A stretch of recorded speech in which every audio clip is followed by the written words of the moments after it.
Hello, welcome to some Jordan Live TV. My name is Jordan. I'm coming at you live.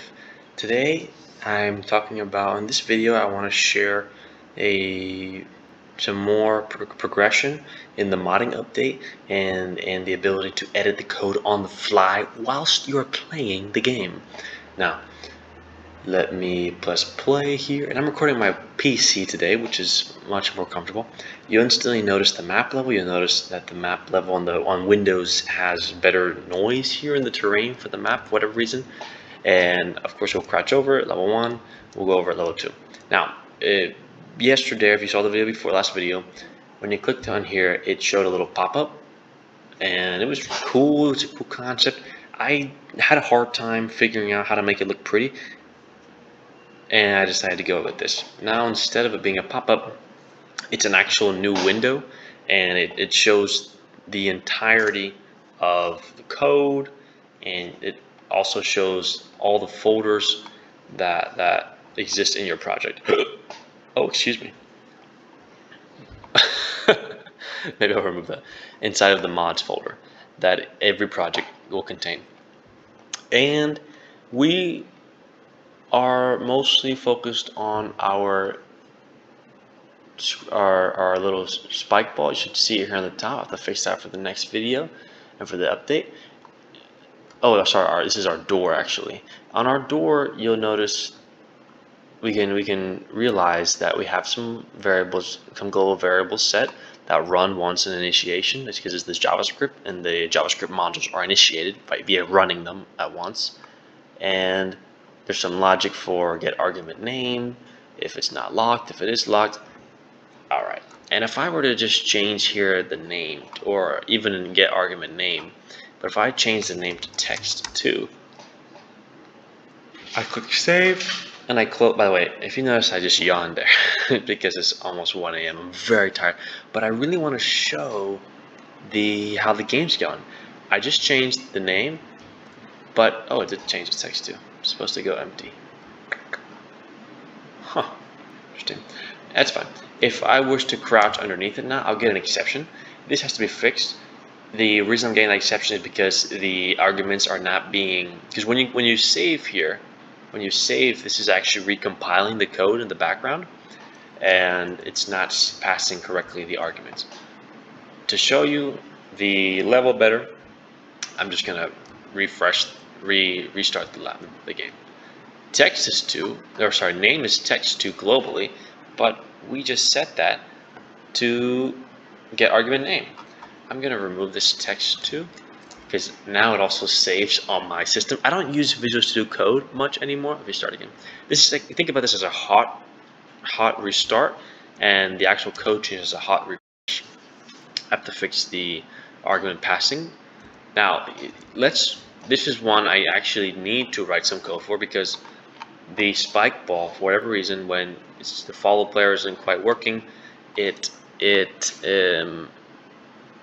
like thinks the direction is what was before, and it doesn't quite follow the right direction. Maybe it's because player is not equal to none. I'm not really sure. Let's see what I mean by that here. If I was to go down yonder, and I'm actually going to do a quick solid and put on my cheat codes. That's not it. I don't remember the cheat codes, but okay, we can see perfectly here. The spike ball is going in that one direction. Why is it going there even though the player's me am inside the area? I'm gonna drop down and I'm gonna look on update. Let's just do some printing out here. ft.print should follow player, and hopefully it doesn't print it out like crazy. I do believe I'm passing in delta, although the documentation is not quite done yet. Documentation will be, I believe, on this side too. I haven't quite figured out, but we recompiled the node, and we're getting should follow player. Okay, so if it's supposed to be following the player, we know this much now. Is it player nil? ft.print player is nil, or we'll do else, I believe here. Yeah, else ft.print player. I'm not sure if this is valid Lua or not. We're about to find out. Yeah, player is nil.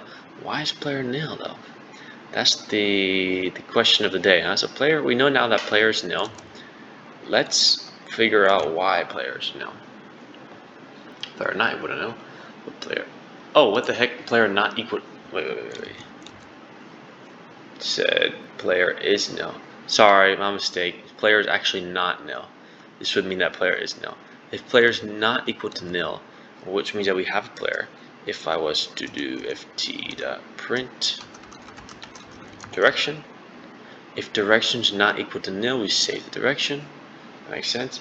If I check out the direction, x is -1, 1, -1, y is 0. So if x is -1, why am I not going left? Okay. And ideally we could add like a debugger kind of thing, but I think that's gonna be way beyond the scope of the scripts that that I'm gonna be writing and other players are gonna be writing. Alright, let's check this next part out. Direction, I wouldn't know. We're saving the direction. That makes, well, are we saving the direction?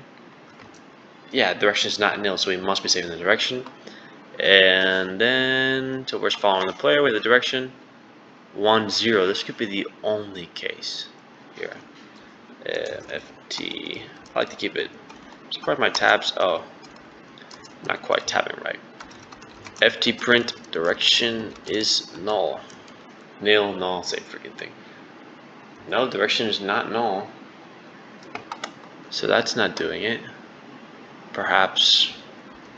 Let's just do a quick here. ft.print. Wait, are we on the wall? Oh, I see. We are on the wall. I believe that's the problem. Because we're on the wall, we set our direction to times -1. How do we fix this? The self is on wall. I think, I remember our previous we talked about how the player has a little ray cast underneath it that lets the code or the scripting know if we're close to the ground. Maybe I need a similar feature here. Or direction.x times -1. I could do something like direction.x equals 100. That should do it, right? Well, I guess not. What's the error I'm getting here? GD compile block is not a list. So I'm getting a, oh, that's right, because Lua itself does not have operator, some cool features you expect to have in most programming languages, but whatever. All right, let's just do 2 times. To do, if self is on wall, can I see which wall it's on? You won't be able to see this, but I'm going to just see my C++ code if I have the ability to check what wall I'm on. Let me just double check here. If I have, now you probably see my mouse, but you don't, you can't really see what I'm checking out here. It's gonna be is on wall. I have is on floor, is on wall, is on ceiling, and I also have is floor closed for player. Is on wall, is on floor. I mean, ideally this would make sense, but I believe this is, I'm back here now to the game. I'm pretty sure it's because of this logic here. Direction.x times -1, right? I could probably hack it and say something like state dot what a save. I could say what's called access, and then let's actually set access local access equals. Let's do up here local access equals state read access, or well, we'll keep like that. And then if self dot is on wall and access equals nil, then direction.x times -1. This could be right. Else. It's like my tabs aren't quite right, but that's okay. Else, then we'll save access to be nil. And let's just save access to be 1 or something. I don't really know. All right, let's what?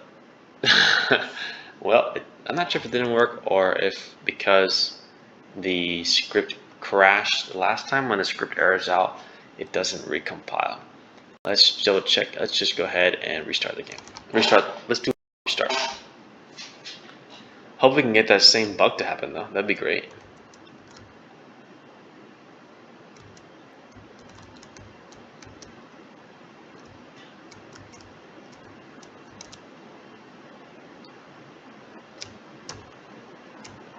Did we fix it? I think we might have fixed it, guys. So, remember in my last video we talked about how the goal of the modding system is not to be a super engine, build whatever you want kind of thing. I'm giving you building blocks and seeing what you do with it. I'm building my levels out, and if I require a feature, as the next level I'm building is the snow level, and one feature that, well, look at that, why did I do that? So there's still some things to figure out. But at least we figured out that wall glitching thing. And the next level is the snow level. And that level, there's a little snowman that will throw snowballs at you. I will need to write some code for that. I will need to add some C++ because I need to add that feature. I need to add the feature to a node that can create a texture and push it out somewhere with collision, create its own internal node. And that would be pretty cool too because, well, I was going to say I could use the labels. I can make my own texture within the label. I'm not going to get that into it though.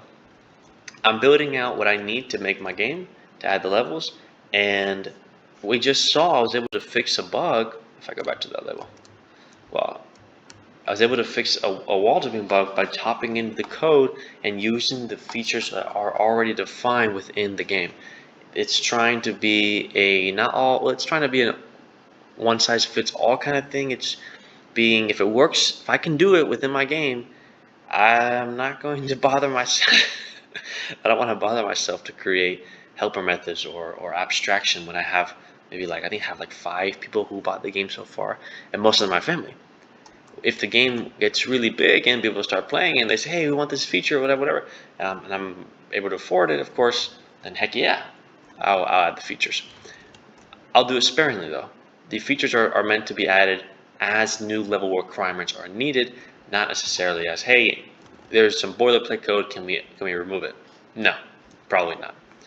All right, well, this was the showing you in further iteration of the text editor within Pixar Dash, and I'm pretty sure other than the documentation and also this little terminal is going to pop up in the text editor, other than those two things, I am able to move on from the editor now. Although it's not the prettiest editor, it gets the job done. And that's the most important part in a game like this, where I don't want you to have to open up Visual Studio Code or anything like that. You hop in, you write your mods. I have to update this so that for each level, if you're a specific debugging level, you're making level, it shows your modding folder for that level. And if you jump in your game, you make your new level, you can add whatever file you want, and yeah, that's the goal. Well, thank you for watching this video, and I'll see you tomorrow. Good night.